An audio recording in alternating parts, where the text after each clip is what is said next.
It looks like it. Fantastic. Okay, let's make a start then. So welcome everyone to this session, which is entitled, and I'm going to have to take a deep breath, Resilient Social Services Systems and Supply Chains Matter. What does the pandemic mean for government procurement? So the first part of the session is going to be a panel discussion with multiple panelists addressing various aspects of that question. And there will be time for Q&A at the end of that session, hopefully. And in part two, we're going to move on to look at co-designing the work of the POGO network, Procurement of Government Outcomes network, for the next 12 months. It's been my privilege to chair that over the past year. And this is a really exciting opportunity to review where we've got to and to think about how we're going to move forward in the way that is most constructive and helpful for everyone involved. And there'll be an opportunity to discuss that in breakout groups and contribute to the future of the network. So I think those are the main introductory things that I wanted to say. Just by way of a reminder, these sessions are being recorded. I think you're going to have panelist introductions on the slides in front of you, which will allow us a bit more time for the discussion and save me having to do elaborate introductions. So apologies to everyone, I'm not going to do elaborate introductions. I'm not being rude. I'm just trying to keep us all on track. And so without further ado, I'm going to hand over to our first panelist, Abby Semple. Okay, great. Thank you, Anne. And we've all been threatened with technological castration by way of muting if we go over our time. So I'm going to try and set a good example and stick to my 5 minutes, but please do castrate me if I don't. We're looking today at, what does the pandemic mean? And what I wanted to draw attention to was maybe sort of 3 quite brief lessons that we might be able to learn. And the first is obviously learning from the mistakes, the many mistakes that were made in terms of procurement during the pandemic. And it's not really hard to find examples. So in the UK, the most prominent is probably a number of contracts linked to PPE, and various problems and really quite dodgy things going on in terms of protective equipment, how that was procured.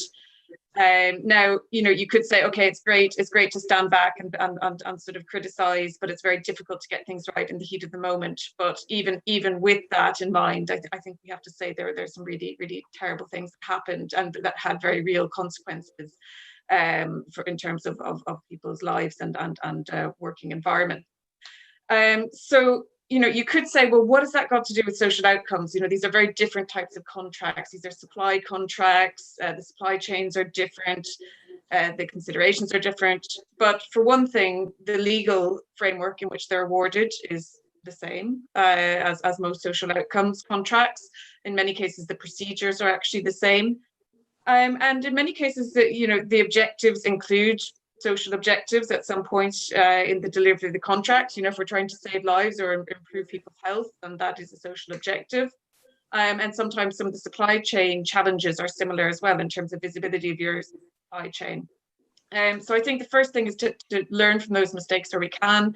There are many other examples as well in terms of things like test and trace and the school meal vouchers. So I think sort of trying to take a slightly dispassionate view of those and see what we can learn from that is extremely important. Then the next step, I suppose, is to learn from the successes, because there have been some successes in terms of what government was able to do during the pandemic in various jurisdictions. So I think sticking with the UK for the moment, the ventilator challenge was at least partially successful. And it was really interesting in terms of what it threw up in terms of, the number of companies stepping forward from various fields to try and, produce ventilators. Not all of them were successful. Not all of them ended up being needed in the end. But we did get some quite innovative and novel approaches to bringing together different partners along the supply chain. And again, I think you can say there is some transferability to the broader field of public services. in terms of bringing perhaps unconventional partners together to work towards a specific challenge. And the way it was structured, I thought was quite good as well in terms of its dynamism. And then looking more towards the EU level, some of the aspects of the joint procurement of protective equipment were actually quite successful. Some of them didn't work as well, but again, acting under a lot of time pressure, I think there were some very good examples of collaboration between different European partners to activate the supply chain around PPE. And it remains to be seen how well that's going to work in terms of vaccine procurement as well. So lots to draw upon there, and I do think there's transferability between sort of so-called conventional fields of procurement and more social outcomes types of contracts. And then finally, there's this idea of building back better and what we mean by that. So, how do we actually build social outcomes into every single contract? There's going to be a huge amount of public spending coming on tap. So, at EU level, there's a 750 billion euro recovery fund. All that money, or most of it, has to go through procurement in one way or another. So are there sort of 2 or 3 key transferable practices from this whole field of research into social outcomes contracts that we can try and package to make more relevant towards these very large sums of money that are going to have to be spent? Everyone seems willing to sign up to the idea of building back better, but we obviously need to tease out what that means. Is it social outcomes as well as environmental outcomes?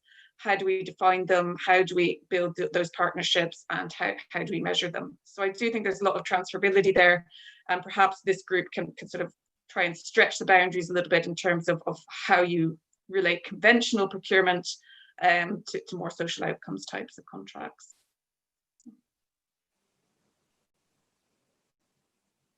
I think my time is up. Fantastic, thank you. That is some impressive timekeeping and sets a great example for colleagues. Aris, you're up next. Can you hear me? Good afternoon, good morning, depending where you log on. My name is Aris Georgopoulos. I'm from the School of Law from the University of Nottingham and the Public Procurement Research Group. For those who don't know me, also I'm a procurement consultant and an attorney registered at the Greek Supreme Court.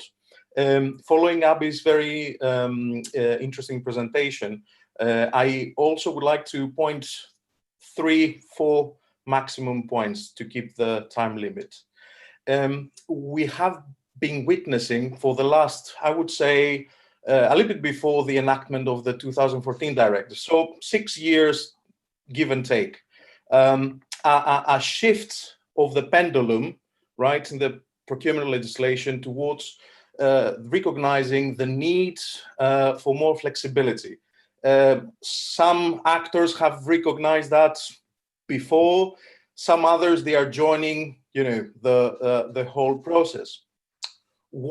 In my view, what COVID-19 and the response from the public procurement perspective has done so far is to push this pendulum even further towards flexibility, not only in the context of extreme of urgency procurement, but more generally, because some of the challenges, as Abby mentioned very well, did not simply involve a choice of a more flexible procedure. They involved a degree of innovation, new players coming in the supply chain to produce products that they were not producing before in a short time frames. Of course, there are lessons to be learned there. But in my view, the bigger picture is that I think the pendulum has shifted even more. Question, does that mean that after the end of COVID, the pendulum will continue its way towards more flexibility? There is the following question mark. It depends a lot on the lessons that we will learn with regards to those procurements that use flexible frameworks and they were not successful, especially those that where we could identify some abuse of flexibility. I don't know whether that will function as a brake to the pendulum moving forward, but it may provide some context. The other thing that we will need to realize is that there is an inherent risk with more flexibility in procurement, and that is the risk of abuse. So we will have to look to see the lessons learned both at national and at EU level, to understand really where are the areas that we need to improve. Sometimes it could be simply a matter of raising the level of professionalization. In some other cases, there may be some other issues with regards to corruption and so on and so forth. Early days. So these are open questions to be answered. And the other thing is that there are many lessons to be learned for joint procurement, not only at the European Union level, but joint procurement more generally in a context of a very short time frame due to urgency. And sometimes this urgency being linked, of course, in the context of the procurement of new vaccines with innovative things that the stakeholders have to come together and cooperate. So as I said, we are at the very early stages, but these are the main areas where I would identify the important lessons that we'll have in the procurement community, but not only in the procurement community, as Abby mentioned, more widely in the social services. There are lessons to be learned from this pandemic. It's a mixed bag so far, so depends how you look at it. But I tend to be a positive and an optimistic person, so I tend to see the glass half full. So we'll end it here. We're looking forward to the Q&A later on. Thank you very much. Thank you, Aris. Over to Ben. Hello, everybody. Yeah, I'm Benjamin Taylor. I run the Public Service Transformation Academy in the UK mostly, and we deliver the Cabinet Office Commissioning Academy under concession contract for UK government and lots of place-based transformational capability building and leadership capability building for transformation in public services in general. I'll be speaking today as a bit of a Cassandra, a harbinger of doom. And coming from a UK-based perspective, really, but there is hope to mix my myths, and a lot of learning from a learning community to build back better in the days after that we ran for 100 days over the from sort of May onwards through the heart of the kind of first wave of the COVID crisis. The first big point I want to make is that we have flexibility and adaptability, but they need to be targeted to outcomes in complex systems. So the procurement policy notes issued in the UK, the support for social care markets, the management of contract, the adaptation of workflows showed a lot of flexibility, did show that absent governance, that flexibility can lead to some incredibly bad decisions or very good short-term decisions that have long-term consequences. I think it showed that outsourced and state delivery face the same coordination costs and some of the same problematic byproducts. That's a little short thing to say in passing that I could defend more in Q&A if people want to. And we saw this huge pattern of self-organization and mutual aid for the achievement of social outcomes, overwhelmed by larger community and voluntary sector bodies, overwhelmed by umbrella organizations, then local government, then the national state in the UK.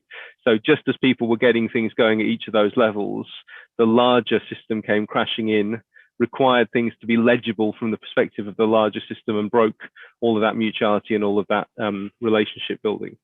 We're also attracted to the technical, the narrow, the focused, not the actual complex. So we've seen an acceleration of the retreat from outcomes-focused commissioning to technical expertise around commercial, around procurement, that's not actually focused on the social outcomes as a whole and the bigger picture.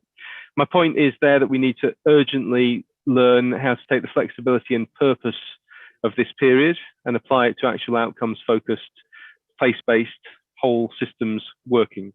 But my second point is that this is really urgent. One of the things that I think has been a lesson in this period is that there may be the potential to overcome austerity in that mutual aid, self-support, actual focus on community and social outcomes as a whole. But it won't work in this way. So we can't beat austerity. the ongoing kind of, crushing austerity of the UK. And it looks as though, from my sort of local public service delivery focus, that we're looking towards a perfect storm of activity in early 2021. We have local government reform and devolution, potentially a complete rewrite of our procurement laws, the potential abolition of clinical commissioning groups who were doing the commissioning at the local health level, the potential spectre of a no-deal Brexit, further waves of COVID, nationalisation of social care into a national care service, obviously complete turnaround of estate and flexible working across the public sector, trauma, early retirement, all of those kind of things, overwhelming ongoing budget pressures from crushing austerity, a ban on commercial investment by local authorities, which is part of this whole commercial procurement picture, massive backlogs in every service, the removal and centralisation of Public Health England from a local and a national public health body, complete overhaul of the planning system. And I've probably missed 2 or 3 things that are scheduled to happen early in 2021 in the UK. And obviously that's to say nothing of the early stages of climate breakdown. But however, my point remains, we do have capacity and capability to respond quickly, purposefully, and in a hugely effective way. I think any idea that the public sector is not capable of flexibility and not capable under variants, obviously exceptional variants, but variants of our existing procurement legislation should be consigned to the past. But we really need focus and support and capability development to really work on outcomes in actual complex systems. Thank you very much, Ben. I slightly feel like going away and bursting into tears, but I won't do that. I gave a warning. Yeah, you were entirely right to do so. I will hand over instead to Chris. You're next.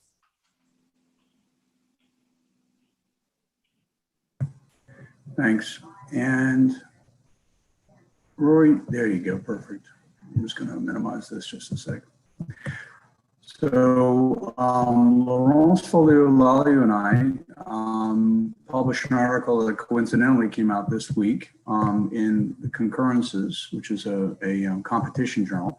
Laurence is in Senegal. She'll be joining me on Thursday at 1500 Central European time for a webinar. Information on that webinar is on publicprocurementinternational.com. It's another free webinar that we're hosting through GWLaw. There we'll be talking about protectionist issues, and I want to touch on those and also reinforce some of the points that have already been made, including, of course, those made by Abby and by Eris. So some of the things that Laurence and I pointed up in this article is that the COVID-19 pandemic caused a series of disruptions that make us rethink the way that we approach public procurement. The first is what we call the temporal disruption, which is that suddenly we had a situation where contracting officials did not have infinite time to make a procurement. And their failure to respond rapidly and effectively to the pressures of the pandemic really reinforced the fact that oftentimes they fail as agents, as intermediaries in the supply chain process. That leads to the next possible question, which is something we're confronting here in the United States, is whether or not the entire procurement function or parts of it should be outsourced. We are undertaking an experiment that we refer to colloquially as Amazon.gov, where Amazon and other major platforms will be available for federal users to buy from directly up to $10,000. For the reasons I'll talk about in the next few minutes, I think that in fact, the private sector won't displace public procurement, but this certainly was a disruption that raised that question. The second was the competition disruption, that for the first time, governments really were not in a monopolistic situation, but were actually competing with each other. And that created a number of ugly situations. This leads back to the point that Eris was making about joint procurement. In the United States, you actually had the federal government, in some cases, stealing supplies that were being delivered to the state governments under the authority of the Defense Production Act. And that not only was the federal stockpile not reliable for state and local governments, one thing we learned, by the way, was that if a stockpile is not immediately reliable, no one will ever rely on it. And that's what was happening at the state and local level. But the willingness of the federal government to reallocate, sometimes based on political considerations, willing to reallocate supplies. Governor Newsom, for example, in California, had to thank Trump on TV for some supplies that were allocated by our Federal Emergency Management Agency. That was that kind of ugliness that emerged. So there, you suddenly had competition among procuring entities, which raised, to Aris's point, raised real questions about better cooperation in the future. What you call joint procurement, what we call cooperative purchasing. It's also an assumption disruption. One assumption was that we've had historically was that there would be no competition among procuring entities. That certainly changed. Another disruption was the working assumption that procurement was a standalone function, that it could be independent of other public functions. One of the things that's become very clear, and I think is going to be an important area of development in the coming years, is better cooperation among public authorities, both inside procurement and, for example, in law enforcement, to assess vendors rapidly. There is a provision under Article 9 of the Government Procurement Agreement that calls for cooperation and qualification assessment. I think that's going to be an important emerging issue in the next few years. How can we have cooperation among public authorities to do rapid qualification assessment?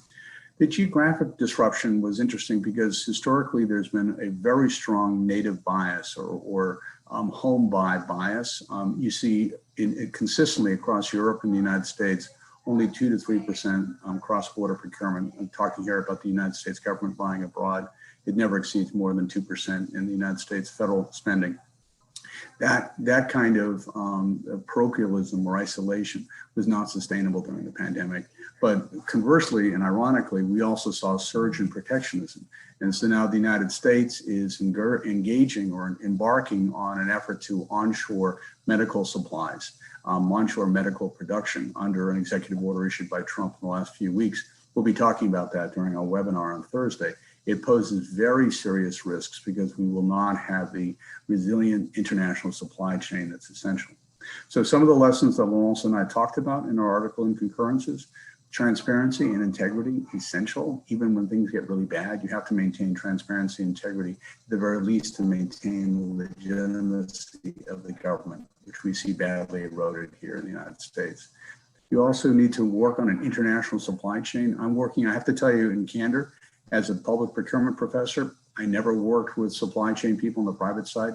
I'm regularly cooperating now with my counterparts who teach private supply chain theory in universities, because it's something we have to know about and we have to learn about as public procurement professors.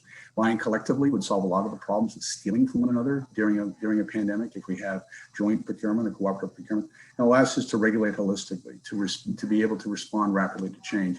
For example, regulating holistically so that we can draw quickly and easily on qualification information from other jurisdictions. Thank you very much. Fantastic. Thank you, Chris. And next up is Daniela. Hi, I'm Daniela James. I work at Freshfields. We're a London-based law firm, and we've done a lot of work on outcomes contracts over the last 10 years. One of our aims is to promote the market and grow the market in outcomes-based contracting. So I think with that view, one of the maybe opportunities and things I've been thinking about coming out of the pandemic has been, can they be used to respond to emergencies? And I guess a huge challenge to that has been this perception that outcomes contracts take a long time, that they are complicated contracts. And so that's been something that has been occupying me. And what can we do to be able to use them more quickly? And I think this is important for building the market in general, but in particular for being able to respond to emergencies.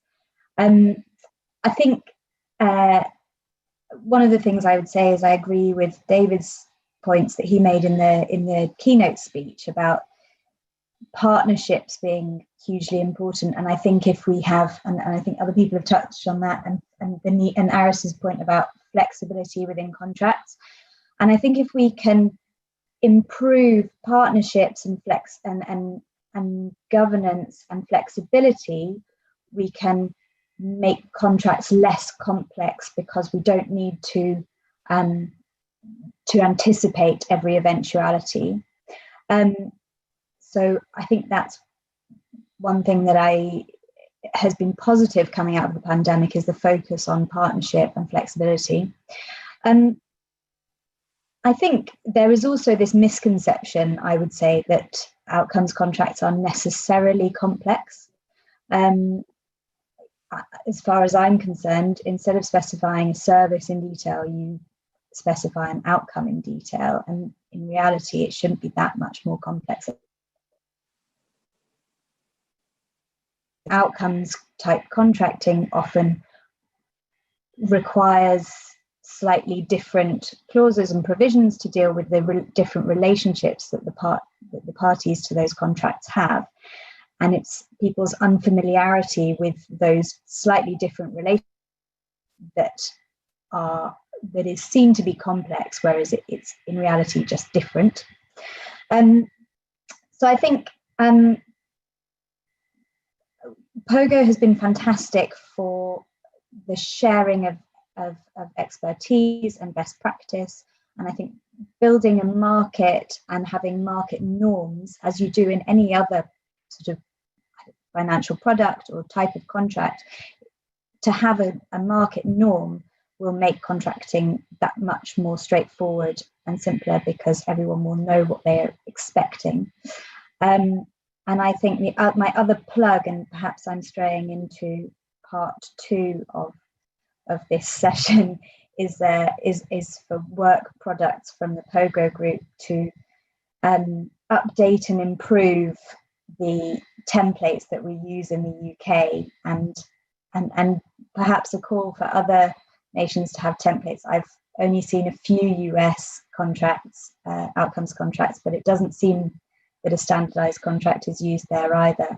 So I think my plug is for more templates, better templates that take into account all different stakeholders' input. So talking not only about sort of delivery bodies, investors,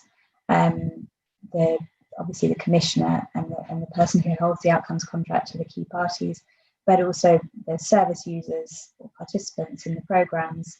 I think having as part of as one of the outcomes of the POGO, outputs of the POGO group, to be better contracts that reflect all of the learning that we've had over this period would be fantastic. Thank you. Thank you very much, Daniela, for that, and for comments which, as you say, we can hopefully pick up on later as well. Handing over next to Ian.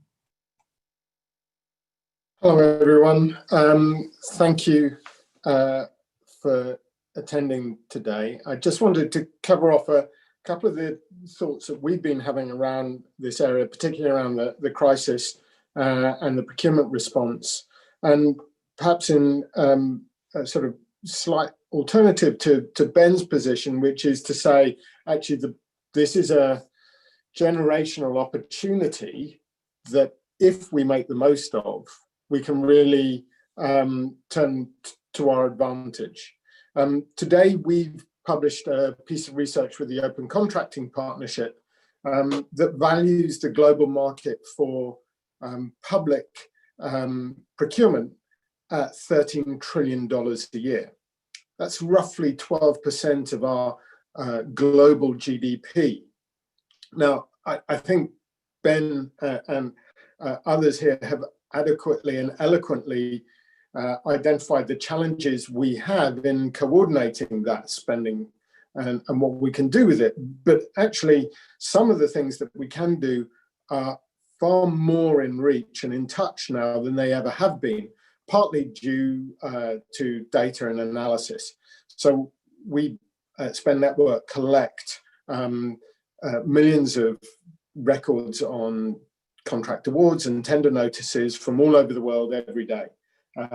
And we use that data to analyze and find opportunities to either improve procurement, but also to suggest where new opportunities lie.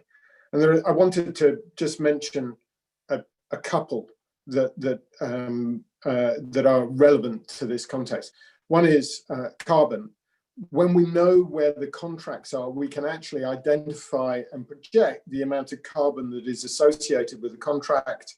And we can use that to publicly identify where public authorities and/or national authorities might reconsider how they procure or which contracts they might let.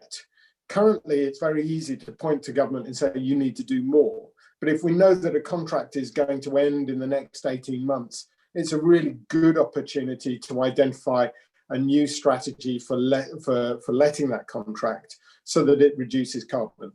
For instance, in food contracts, we might want to reduce the amount of beef and increase the amount of vegetable that is included in a contract.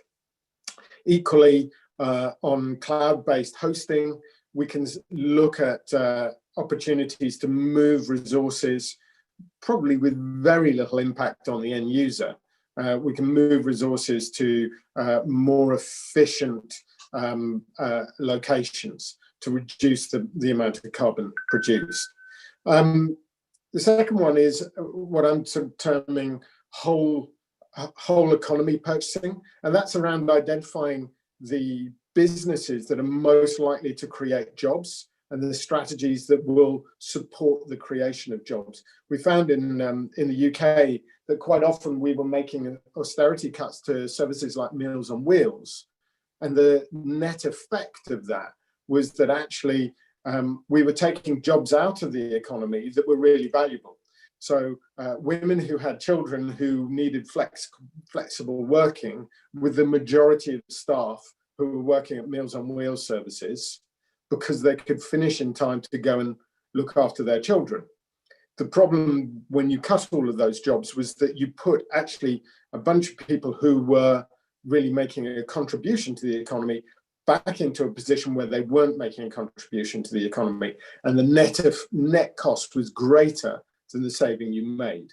But that's because government wasn't joined up. So we can look at those sort of things and look at those sort of contracts and identify who's being employed and say, yes, actually, we want more of that because it's good for our economies. So a slightly more positive focus to basically say that data might have a chance of making our procurement more focused and deliver positive outcomes across a whole range of metrics for our society. Wonderful, thank you, Ian. Up next is Malcolm. Mute, yeah. Can you hear me all right? Good. I'm very much on Mark's side on this, is that I take a positive view that this is a real opportunity for moving forward on far more of the sort of partnership procurements that were described in our keynote speaker, who I thought was terrific today. And I think the fact that he had such a broad background across all aspects of procurement is an important feature of this POGO group to talk about later. I mean, I'm not in any way a specialist in social impact bonds or social service commissioning, rather the opposite. As you may have gathered earlier, I was much involved in the development of the 2014 public procurement reforms. And the thing that excites me about the COVID responses is the fact that there has been some element of discovery about the flexibility and the capability to commission work in an innovative way that's been embedded in those regulations since 2014. And if you read the European Commission's documents that they issued as COVID was developing to give guidance to procurement authorities in every European country, it was a truly remarkable document. I mean, for the first time I've seen in any procurement regulatory document, it said to people, if you want to develop a computer system or an application quickly, you can use a procurement contest to do that, and you get more detail about it. And I think one of the principal lessons to learn from this is the fact that we have to accelerate the whole clock speed of procurement. because we're not, with our present procedures, exploiting the ability to move quickly to prototype and then to application quickly, and have contracts that allow that prototyping to proceed in parallel with the delivery of the final outcome. That's the sort of flexibility we want to see. And of course, this is not just true in software, because Abby mentioned the ventilator challenge, which is a really interesting one, where you had a whole consortium of high technology manufacturers getting together and working continuously 24, 48 hours to basically entirely re-engineer a component for digital manufacturing and then install a production line within a month, I think they got it out, and had to meet the regulatory requirements. Now, we need to do that sort of thing from now on. You know, climate change isn't going to wait for us, as the previous speakers have said. So I think we need to be encouraged by the fact and force change to use all the provisions that we've got. Now, what that means, though, and this is the crucial point, is we have to have some recognition and change in high-level political leadership about the abilities of procurement to deliver this. And at the moment, certainly in the UK and I think in other countries, there's a lot of money being put on the table for innovative small businesses to come up with solutions to specific problems in health or in social isolation as a response to the COVID position. But very few of them are actually deploying innovative procurement, and they certainly ought to be, because actually innovative procurement is a far more efficient way and a way of strengthening the whole of the marketplace for small businesses than we've seen before. So that's my real lesson from what we've seen so far. And I hope it's something that we can put firmly on the agenda of this excellent grouping, which I've been privileged to be a part, perhaps coming in from outside, for the next cycle of our work together. Fantastic. Thank you very much, Malcolm. Next up is Mark. Hi, hello everybody. My name is Mark Rodden. I'm head of procurement for two local authorities in the UK, North Somerset Council and South Gloss Council. Apologies, I'm not using video today. My signal's a bit weak, so if we use video, you won't be able to hear me. So what am I learning as a result of the pandemic? Well, I suppose the first thing I want to talk about is probably something that I knew all along, which is that contracts are much less relevant in times of crisis. Relationships are the important thing. I think COVID's made it difficult for many government suppliers to provide the services that they're contracted to provide, but the vast majority of these suppliers are still very, very keen to try and provide the service in some way. So rather than spend time reading contracts and arguing about what sort of force majeure clause you've got, time's much better spent collaboratively working with suppliers, working out pragmatically how best to meet the outcomes within the service, which means in terms of procurement skills, relationship management skills become at the moment, I think, far more important than negotiation and enforcement, although possibly that was always the case. I mean, Aris talked very well earlier about flexibility. I think this also reinforces that flexibility of service provision is key at the moment. Contracts that specify the method of delivery are in many cases having to be rewritten in my world at the moment. Contracts that are based on outcomes are okay and don't need to be rewritten because the required outcomes haven't changed, which underlines how important it is to focus those contracts on those outcomes in the first place. And in rewriting those contracts, I mean, Ian and Malcolm have talked about this sort of generational opportunity. I do think there is a real opportunity now to say, yes, we understand why that's important now, and we're going to lay the foundations for the future for contracts that are based more on outcomes. Second point I wanted to make was around the government's financial response to the crisis, which I found very interesting. Amongst a wide range of measures to support businesses, the supplier relief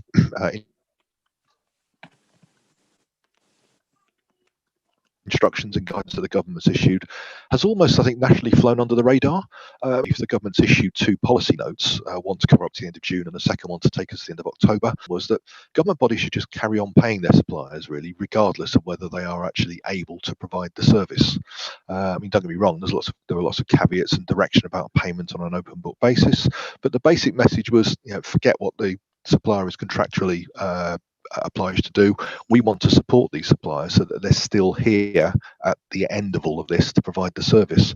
So it's interesting that from one of the things that's been clear there from a government procurement perspective, we still have a role, certainly in local authorities and across the whole of government, I'm sure, to support the economy, not just to provide those services.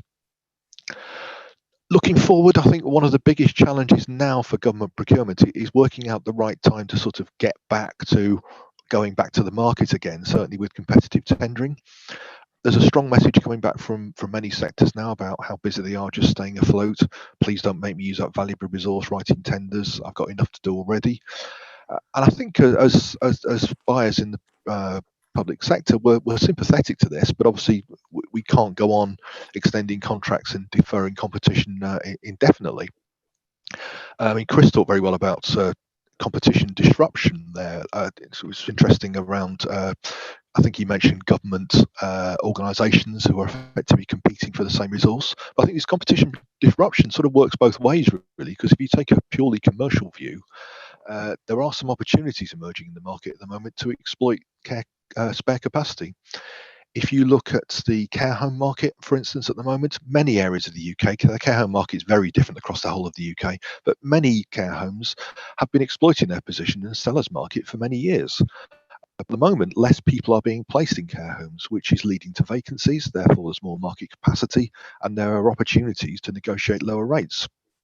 If you go about doing that, then that might have an adverse long-term effect on the market, and it will seriously weaken some of those relationships that we've got at the moment. So we need to think very carefully about how much the government should be and could be exploiting its position in weak markets at the moment. The key skills here, I think, are around understanding the markets we're working in and balancing that relentless drive that we get in public procurement to reduce costs and to save money and to negotiate better rates with suppliers, balancing all that with the long-term impact on relationships with some very, very vulnerable suppliers at the moment and the impact that might have on future capacity. Procurement also needs to understand when the right time is to go to market, balancing that opportunity with the understanding the cost of tendering for busy suppliers. And the final point I just wanted to make, I think Daniela's probably made it much better than I would already when she talked about contracting for outcomes, having simpler contracts, and the misconception that I completely agree with around contracting for outcomes is harder than standard contracts. I think a lot of contracts, as I mentioned earlier, are being renegotiated at the moment to change the way in which they are being delivered. And regardless of whether we actually pay suppliers on the basis of achieving outcomes, I think if there's one thing we should learn from all of it, to allow the supplier that flexibility in the way they deliver the services, trusting the supplier to know more about delivering the service than you do, has to be a good thing and has to be something that we need to learn for the future. That was all I was going to say. I was going to talk a little bit about PPE, but I think Abby's done that very well, so I won't cover that point. Thanks. Fantastic. Thank you very much, Mark. And we move on now to Oscar. Thank you, and hi everyone. Thanks to Ruari for inviting me to the panel, and thanks to the other panelists for the really interesting interventions. I'm Oscar Hernandez. I'm a senior program manager with the Open Contracting Partnership, or OCP. And at OCP, what we do is that we work with governments and their stakeholders to implement data-driven reform projects that improve the effectiveness and fairness of government contracting. And our work has shown that open contracting can significantly improve services for citizens while helping curb corruption and generate savings. And what I mean by open contracting is when there is timely, high-quality open data, and when businesses and civil society have a voice and the government has an ear to listen to that voice. So really the main point of my intervention today is that the partners that have made more progress in terms of open contracting have also been the ones that have been more able to navigate this crisis. So what have we seen during these past few months? I think that more than ever before, the COVID-19 outbreak has shown us the relevance of having effective and open procurement systems, as many of you have mentioned today. And even today, months into the pandemic, we see government agencies around the world still scrambling to buy life-saving medical supplies. I think many people used to think about public procurement as this boring compliance exercise, but now I think everyone can see, and we can see how important it is for governments to be able to buy fast and to buy smart. And one good example of that is that everyone, I think, now understands how important it is and it was for governments to quickly be able to buy ventilators. And we have also learned that governments need to know exactly how many ventilators they need, where can they get them from, and that they will have actually the right specifications and quality for a fair price of those ventilators. But most governments we have seen responding to the crisis have faced coordination problems, have faced unreliable vendors, and also multiple corruption scandals. And in the US, for example, and elsewhere, millions of dollars in contracts have been awarded for life-saving protective equipment that never really materialized. And sometimes when it did, they turned out to be counterfeit. So I think part of the problem is that even under normal circumstances, public procurement is the #1 corruption risk for governments. And as governments start to relax their procurement regulations, bad actors are really taking advantage of those new rules to enrich themselves at the expense of the public. And one example that shows how bad this can get is in Paraguay, the head of the public oil company is currently being prosecuted for mistakenly buying hundreds of thousands of dollars in tonic water as alleged protection against coronavirus. So basically, to address this crisis, OCP has supported procurement practitioners, from both government and civil society to leverage procurement to deliver better results. And we have drawn 5 lessons from the experience of our partners that are navigating the crisis that I want to share here today quickly. So the first lesson is really having the right policies in place. So we know that COVID is requiring governments to move more quickly than legal frameworks typically allow, but there should be clear guidance on when and how to use those emergency procedures. And there should also be key safeguards, such as rapid disclosure requirements, so that you're able to buy fast, but also that people know what you're buying.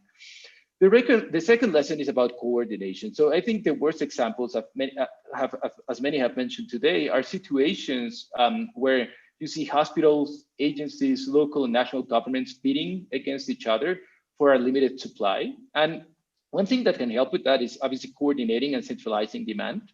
But coordination also means having better communication strategies. So we have good examples from Canada that I'm not gonna explain here because I'll leave for the Q&A, but just like having better communications with the vendor community.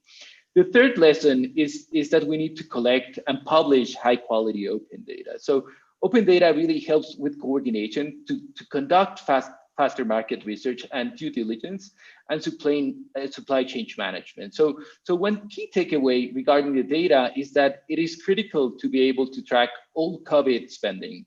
And it is also a key to disclose all the details associated with the award done with awards done during emergency procedures, just so people have good accountability of that spending. And lesson number 4 is the need for key supplier insights. So obviously buyers need to understand who are their suppliers, they need to conduct due diligence, and they need to understand their track record. So there's a really interesting conversation going on about this in the chat. And I think many tools and methodologies that are driven by open data can help to this purpose. And that includes both red flags and business intelligence tools. So just to give you one example, Ukraine's ProZero allows using risk analytics to identify the links between buyers and suppliers, while also allowing to trace abnormally high transaction volumes between the two. And I think the final lesson, and perhaps the most important one for me at least, is that civil society contract monitoring is key to safeguard public resources. So civil society can create powerful feedback loops to curb corruption and generate procurement reforms, as proven by multiple rigorous studies. And in a recent example, Ecuador, which is a project that I'm working on, created, they didn't have any open data, and they created this public search tool to monitor COVID-19 emergency procurement. And that tool helped civil society to identify overpriced contracts for key medical supplies, which in turn generated public pressure to suspend processes and hold actors accountable. And this is all leading to procurement reforms that should improve procurement outcomes in the medium and long run. So this all may sound like a lot, but I think the good news is that each reformer doesn't need to reinvent the wheel. There's places like this, but there are also global resources that we're ready to share with you at the Open Contracting Partnership. So if anyone on this call is wondering how they can get started, please get in touch. I'll leave my email in the chat box. Thanks, Anne. Thank you very much, Oscar. Next up is Sope. Hello, everyone. Can you hear me? Yes. Excellent. Thank you. So my name is Shokwe Williams Elegbe. I'm a law professor at Stellenbosch University. I teach and research in the area of public procurement and anti-corruption, focusing on mostly African countries and the multilateral development banks. I'm also the Deputy Director of the African Procurement Law Unit, which is based at Stellenbosch University, which is in South Africa, and the co-director of our online LLM program in public procurement regulation and policy. So I'll be talking really about the lessons we've learned in African countries with my experience in Nigeria and South Africa, and then talking about what has really been happening and the lessons that we can draw from there. So I'll maybe first say on a not so positive note that the effects of the pandemic have been brutal in a lot of African countries. Now, although we've been spared the heavy death toll from the virus itself, and recovery rates from infections are better than in many other regions, African procurement systems in particular have been stressed to their limits. And this is for a number of reasons. So for the last maybe 15 years, I'll say, a lot of African countries had moved to procurement, or had moved to procurement models that were very decentralized. And the idea behind that was to increase the effectiveness of procurement and bring procurement closer to the end users. But we found in the pandemic that this hasn't really served us well. And because of that, there are very few countries that could quickly aggregate procurement requirements in response to the pandemic, especially for health goods. And as was highlighted by Chris Eukins in his presentation, this meant that a lot of our procuring authorities were then competing against each other for limited supplies. And this led to increased fraud by opportunistic contractors and a lot of failed procurements, a lot of failed outcomes. I think Oscar also mentioned the fact that, some deliveries not being made or for substandard or counterfeit goods. So we saw a lot of that. And I think that has provided us with the understanding that it's necessary for us to have procurement modalities that allow for centralization and aggregation. One thing that it did do, that it puts the SADC initiative on pooled procurement of medical supplies in the spotlight. The SADC is the Southern African Development Community, and it's a regional economic community in Southern Africa of 16 countries. So a few years ago, the SADC actually set up a joint procurement framework for medical supplies because of problems like HIV and TB in the region. And so they actually looked a lot to that initiative when the pandemic hit. And so we're hoping that the pooled procurements for medical supplies will be given a lot more focus and attention in the future. The other challenge that we've had in some African countries that has provided a lot of learning is really something that we have struggled with for forever, which is the fact that there's an over-reliance on foreign imports for health goods and for manufactured goods generally. I think that more than other regions, many African countries have relied or have traditionally relied on cheaper foreign supplies, especially those coming from Asia. And so the disruption of those supply chains affected our ability to immediately respond to the pandemic, especially in relation to the procurement of PPEs and ventilators. But what that did was that it actually forced us to look inwards. And in both Nigeria and South Africa, government and non-government entities began to manufacture invasive and non-invasive ventilators and PPEs. And these are items that ordinarily we would automatically procure from Asia or Western Europe. So I think that has been a good learning that we actually do have those capabilities. And when we were forced to, we turned inwards. So what we've learned is that first, the having modalities for the aggregation of procurement requirements is important and necessary and needs to be pursued within our procurement systems, whether we're talking about framework contracts or other modalities. Secondly, the over-reliance on foreign imports, especially in relation to social services, health and education as well, is unsustainable and even a bit dangerous. And the pandemic forced our governments to look inwards, and we were able to rise to the occasion. The last point I will make is that in relation to, we found that our procurement systems are not flexible, not resilient or adaptable at all. And there's so many loopholes that were, that led to a lot of fraud and corruption. So in Nigeria, there was a large scale diversion of procurement and resources, non-delivery, diversion of public sector goods to the private sector for resale. And in South Africa as well. In fact, in South Africa, the public sector has a new term, which is COVIDpreneur. So those who profit from COVID-related contracts. So a huge lesson that we've had to learn is how to make our procurement systems less vulnerable to fraud and corruption, of course, and how to ensure that even emergency procurements can still have the right outcomes. So I'll say that the three lessons that we've had to learn very quickly is centralization or aggregation is important, local supplies, and addressing fraud and corruption across the board, but especially in relation to emergency procurements. And I'll stop there. Thank you. Thank you very much indeed. And our final contribution is from Tanya and Vidi. Hi, am I audible? You are audible. Thank you, Anne. Yep. And thank you very much for those very insightful points on the subject matter. Vidhi and I are both lawyers. We specialize in white-collar crime, anti-bribery, anti-corruption laws, and procurement frauds in India. So we're going to be following a structure which basically talks about what was the course of action taken by Indian agencies in the procurement-related function during when the pandemic hit it. And we're going to be talking about the learnings, what worked, what did not work, and what are the areas of improvement. Now, to quickly give you an understanding of how procurement works in India, India has, since 2016, been following a digitized mode of public procurement. So there's a portal which works a lot like how Amazon works. I'm sure everyone over here knows how Amazon works.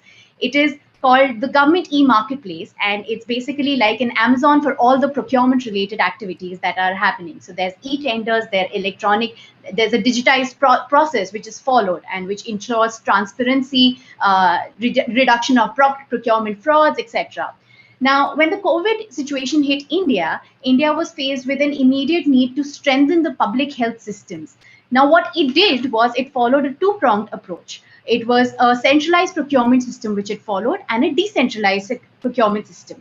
Now, with the centralized procurement system, what happened was, for all the commodities that were not available and were not being manufactured in India, the central government assessed the demand that was required, and it entered into tendering process with international entities to get the best possible commercial negotiations and get the products at the earliest and in the most commercially viable situation. The second is the decentralized mode, which was followed by the states. Now, as a lot of you would know, India is a huge country. So in case there was a state-specific requirement for a particular medication, for a particular set of ventilators or something, some other health equipment, then these state-specific requirements could be covered by some vendor which was working within India, but somewhere very far away from that particular state. So these two modes working in tandem ensured that the best possible healthcare equipments could be procured to deal with the kind of pandemic that we were dealing with. Now, I'll give you one quick case study on how India ensured that it started increasing its PPE manufacturing.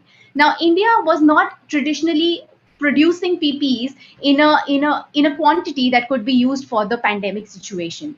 When the situation hit us, what we did was that the government prepared a public-private partnership. It congregated all the textile manufacturers and all the small-scale manufacturers who were willing to work towards building PPE kits in bulk, and to ensure that the demands could be met for this health emergency that we had. Now, within 2 months of the COVID outbreak, we started manufacturing PPE kits, and today we are able to build PPE kits which are more than 4.5 lakhs per day, and we are now the second largest manufacturers of PPE kits globally. Now, what's important to understand here is also the fact that in a pandemic-like situation, the procurement rules cannot work in silo. So there has to be a lot of economic considerations that have to be there, geopolitical conditions that have to be looked at, geostrategic conditions which have to be looked at, and the procurement rules must be must be incorporated and must be enforced in an environment which is conducive to all these other supporting mechanisms which will help it achieve the objective that it's supposed to achieve. Now, I'll quickly hand over the stage to Vidhi, who's going to talk about the what are the learnings from the entire pandemic situation here. Thanks, Tanya, and thank you, everybody. The discussion was really, really insightful. And like Tanya said, that we both are white-collar investigations lawyer, and I would like to bring in a little perspective of, fraud, integrity, and transparency that's kind of ingrained in the government procurement contracts. Now, talking about the lessons that, we say that India has learned from procurement during COVID-19 is that everybody is looking at it from the lens of how swift can the procurement in India could be. So this is mostly coming from a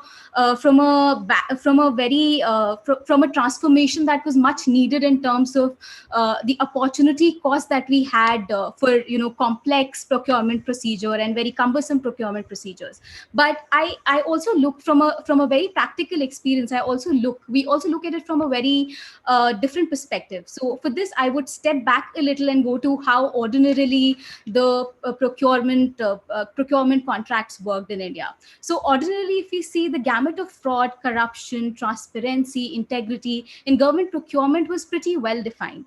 Now, most of the companies, private partnerships, in fact, government had proper controls, risk mitigation strategies to realize that to know that what are the touch point, what are the checks and balances that are required to ensure that there is no corruption and fraud in the government procurement practices. Now, let's take an example of integrity pacts that we had, the introduction of digitized e-procurement system, like Tanya said. So all of those were a pretty cumbersome procedures, but they were pretty well defined to ensure there are checks and balances for fraud and corruption. Now, of course, we are not living in the ordinary times, and we are living in times of COVID. Now, here things are pretty fast, and everything is moving in to meet the mismatch between the demand and supply. Now, given that there are significant amount of money that is being spent by the government to meet the COVID-19 domestic demand, the main checks and balances of the fraud or corruption are the ones that fails. So from a very practical experience, we see that the provisions that have kicked in during the emergency procurement is, direct requirement without quotations from different vendors or from suppliers. So what are the problems that we see right now is that there are no competition to ensure that the bids are right. That bids are right, and we're selecting the right vendor or a supplier to give us the products. So ultimately, the question that India is right now facing is that are we selecting the right customers? Are we selecting the right suppliers? And ultimately, when we look at the overall procedure, are we having the right procedure to ensure that the procurement is going in the right direction? Now, to be very honest with you, India as a developing country only started the e-procurement in 2016. Now, what we really need to understand is that India or mostly all developing countries need to have an e-procurement system that starts with which starts with the digitization and ends with it. Whereas in countries like India, that it's quite in the middle. So it starts with all the digitization, but at some point of time, it becomes a very physical activity. Like, for example, if I'm accepting a bid, I would actually send a fax to a private company or any private partnership to say, yes, I've accepted your bid. And that's where the audit trail goes bust.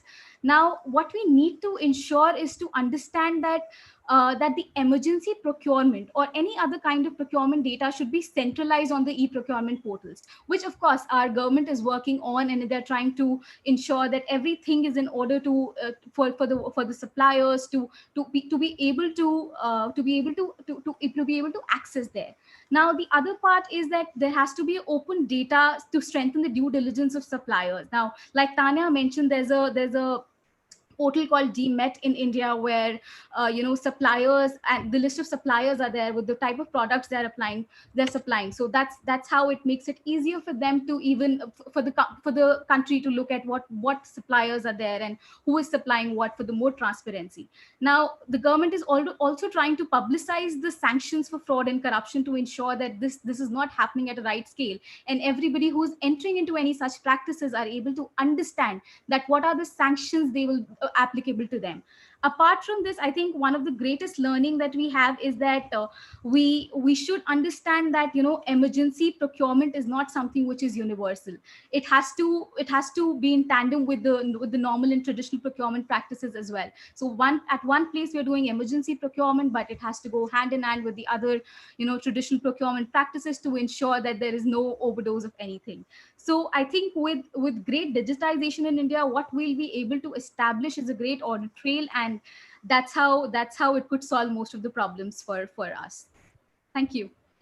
Thank you very much indeed. And thank you to all of our speakers for sticking beautifully to time under very challenging conditions. You've all done extremely well.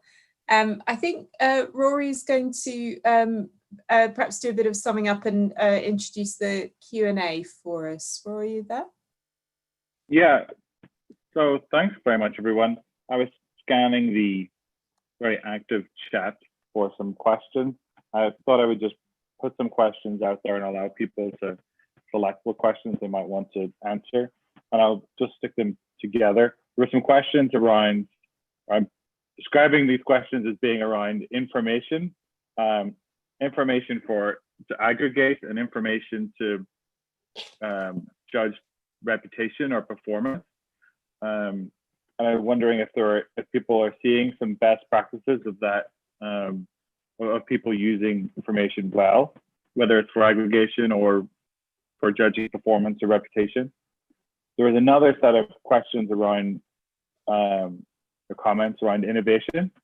And it was striking to me that both people in the UK and people from South Africa and Malcolm in the UK were describing innovation practices. And I was wondering if those are likely to continue. And if we do want more innovative procurement, how can we encourage that? And then there was also that sort of third area around sort of reputation versus rules and perception of what rules are, relationships versus rules and perception of rules.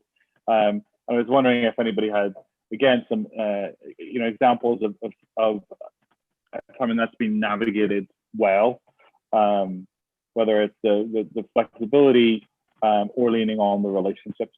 I'm going to offer that to the group. If anybody wants to sort of nominate themselves for answering that or addressing some of that, that would be helpful.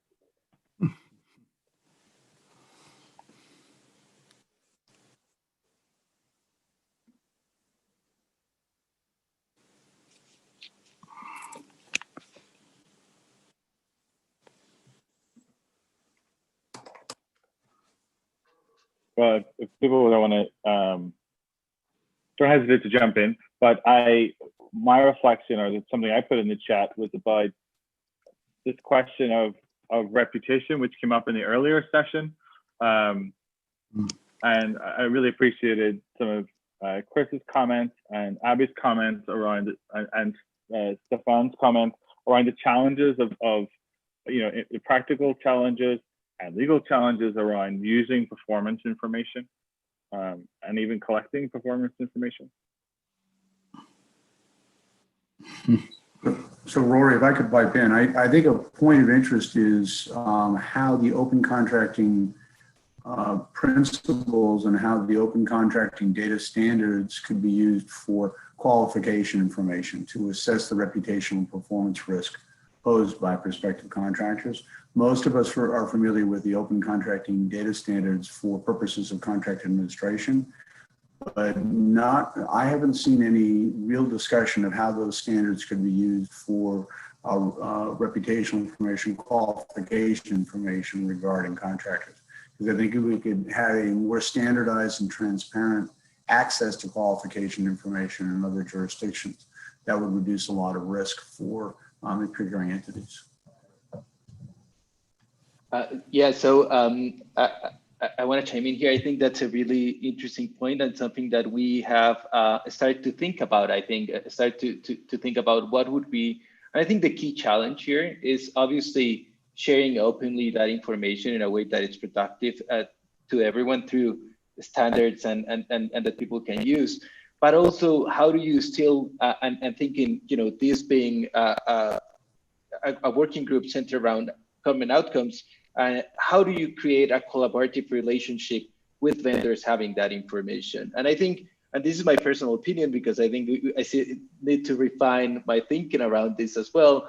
It's just, like there are multiple systems. For example, the city of Seattle has a 360 performance review system where, it's not only governance rating the vendors, but also vendors rating the governance, right?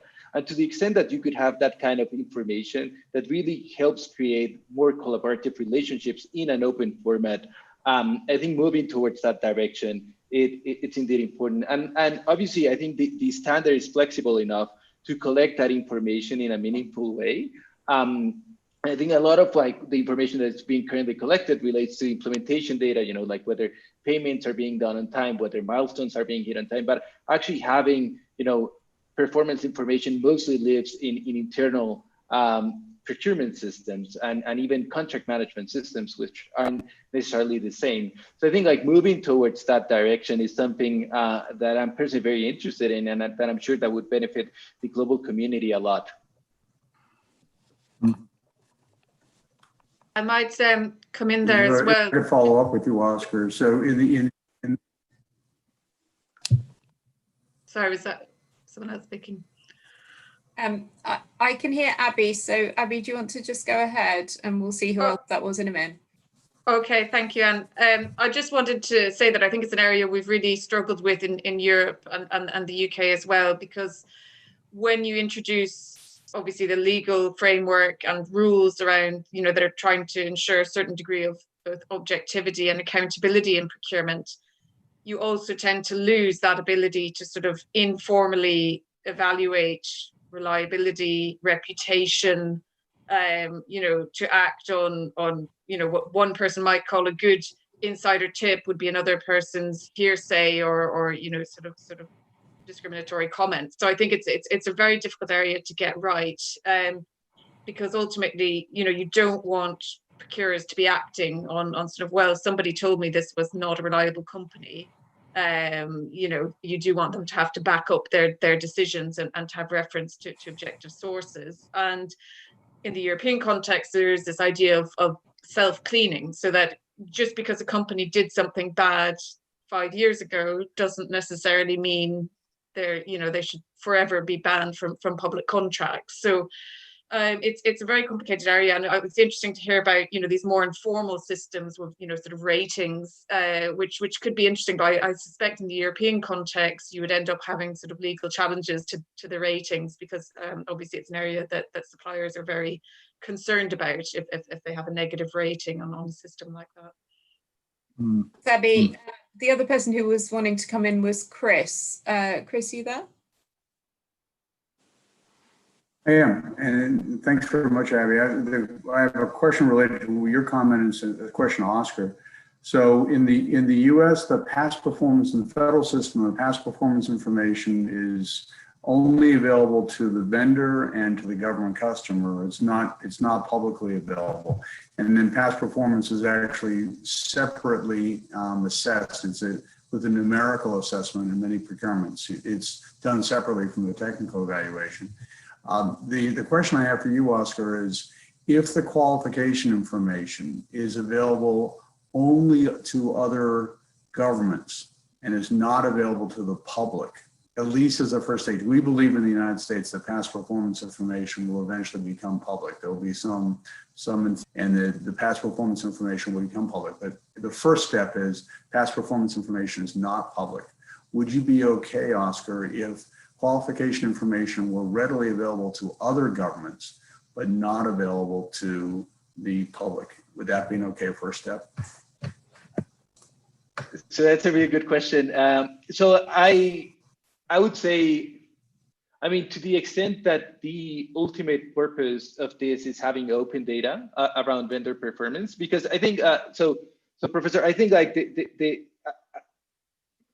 I think there's like a couple of like different dimensions here. So as Abhi was mentioning, I think, you know, the big thing to get right is that that information is accurate and people stop acting on just like hearsay or like just like not making decisions that are based out of data. And to that end, I think like what you're proposing really helps towards that direction.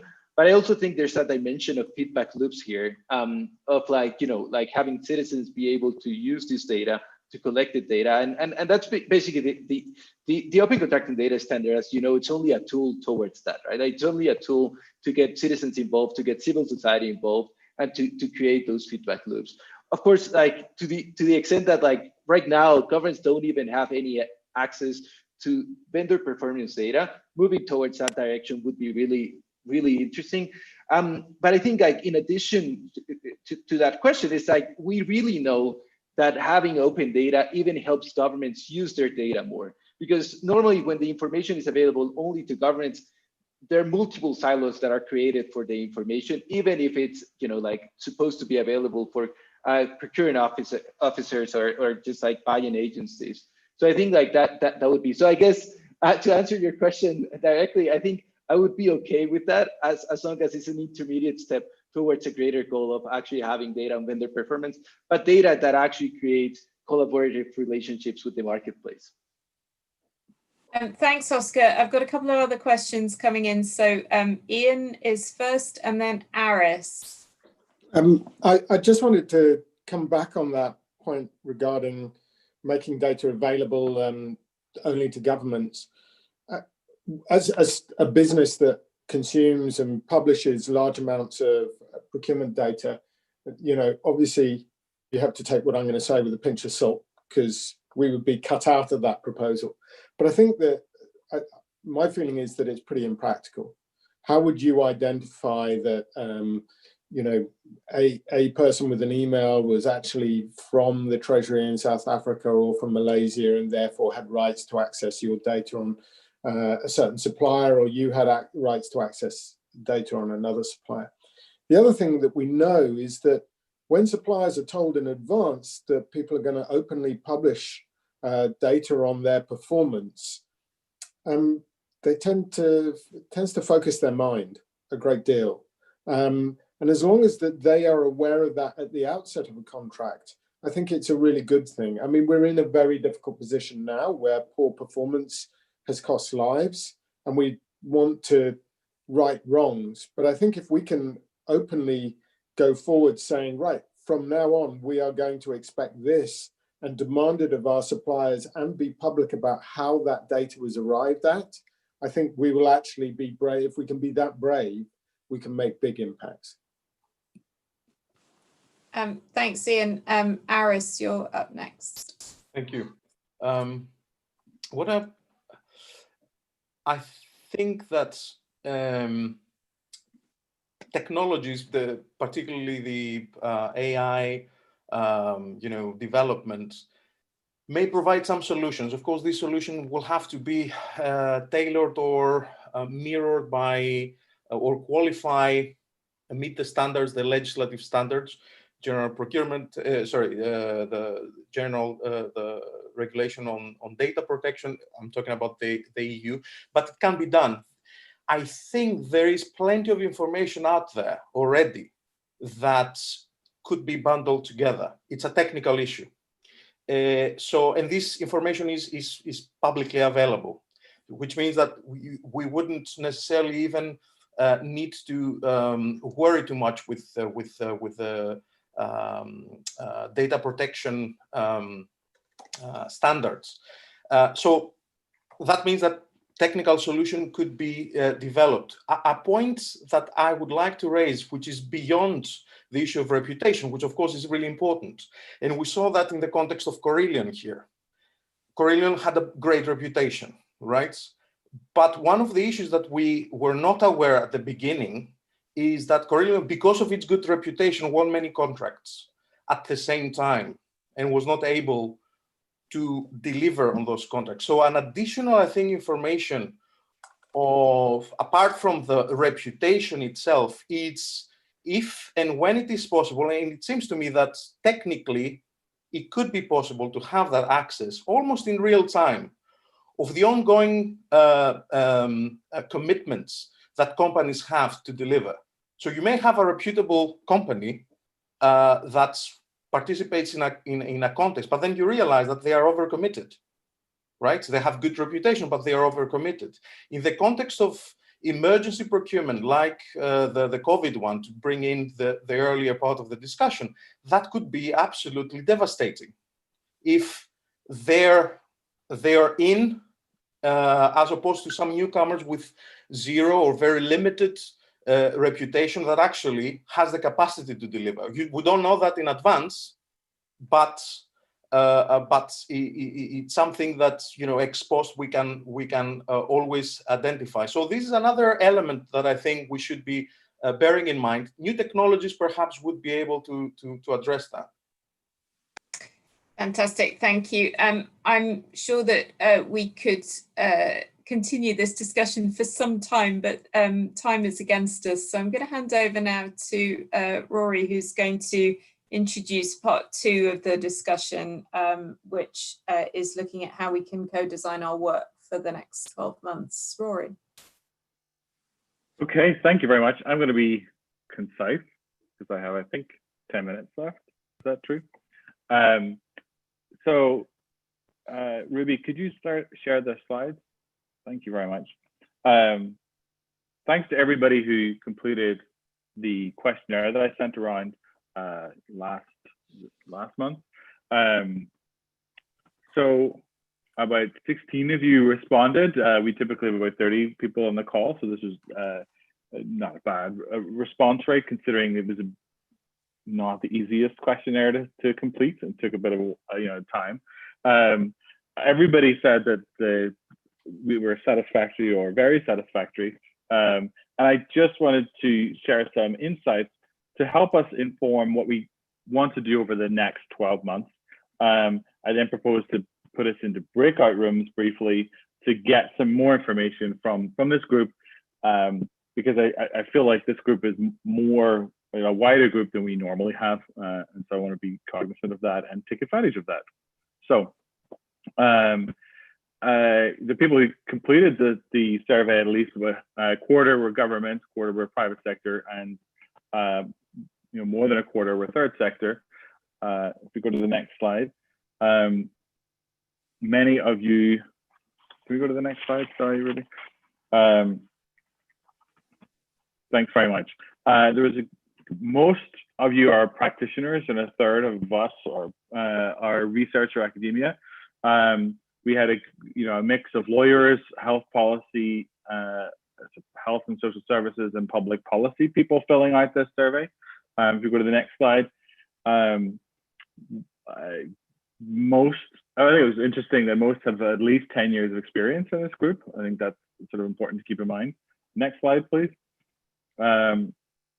So I asked people, what should the composition be over the next 12 months, to help us sort of target our audience and recruitment efforts. And apparently academics are the least desired people over the next 12 months.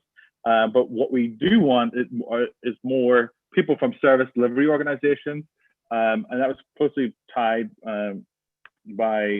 with people from government organizations and from civil society.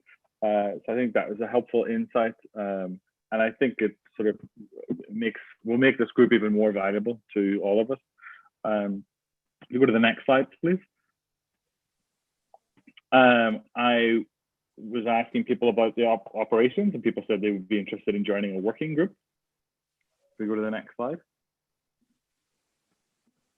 This is kind of hard to read, but basically, it's good to be over on the left here.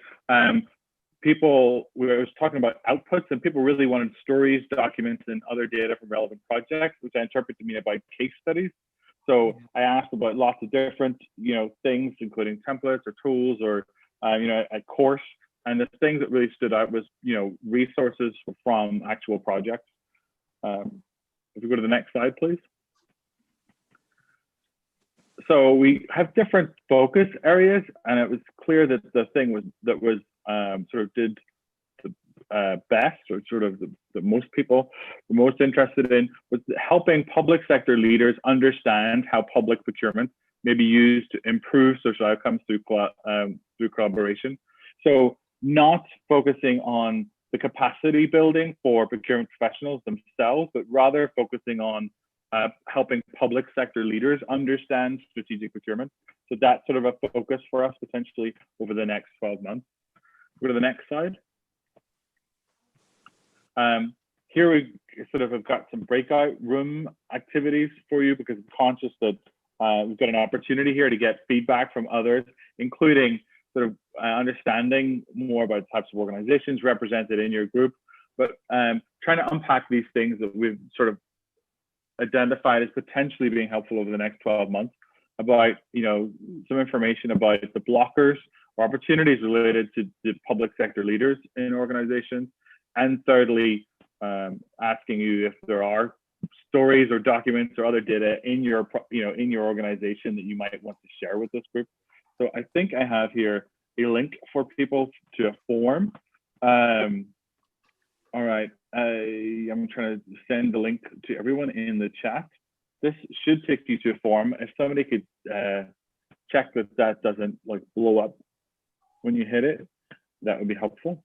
I'm asking these 3 questions, and I think Ruby is going to hit some buttons, and it'll magically take us into a small number of breakout groups where we can fill out this form either individually or as a group, and then we'll return here in I guess in 5 minutes for closing by Anne. I am done. Thanks very much for your input in advance. I look forward to co-designing the next 12 months with you all, and very grateful for your participation, and to Anne for leading all these sessions so far. Anne, over to you. Yeah, so just a big thank you from me to everyone who's contributed today, and apologies to those of you who had questions or comments that we didn't manage to accommodate. Thank you to everybody for being so beautifully behaved. And I think the big challenge for us over the next 12 months is to get the word out there. I think there's quite, I mean, obviously we have our disagreements, but I think there's quite a lot of consensus around the group on that this can be done, that we can do it well, that we know what to do. But it's just getting the word out there to people who are maybe not quite so into this as some of us are, and haven't picked up those lessons yet, or don't have the confidence or the experience or the know-how to do it. So I think it's all about getting out there and spreading the word about what fantastic things can be done. So this is the challenge, and I hope lots of us will accept it and pick it up over the coming year, and I look forward to helping in that process. Can I also just say, before we go, massive thanks to Rory and everyone else in the GoLab team. They do all the hard work behind the scenes. I front this up, but they just tell me what to do. They're amazing, hardworking people, and do all sorts of great things getting us organized. So big well done to them. Thank you very much. I see some real and virtual clapping out there. So thanks everyone, and hope to see you again on a regular call.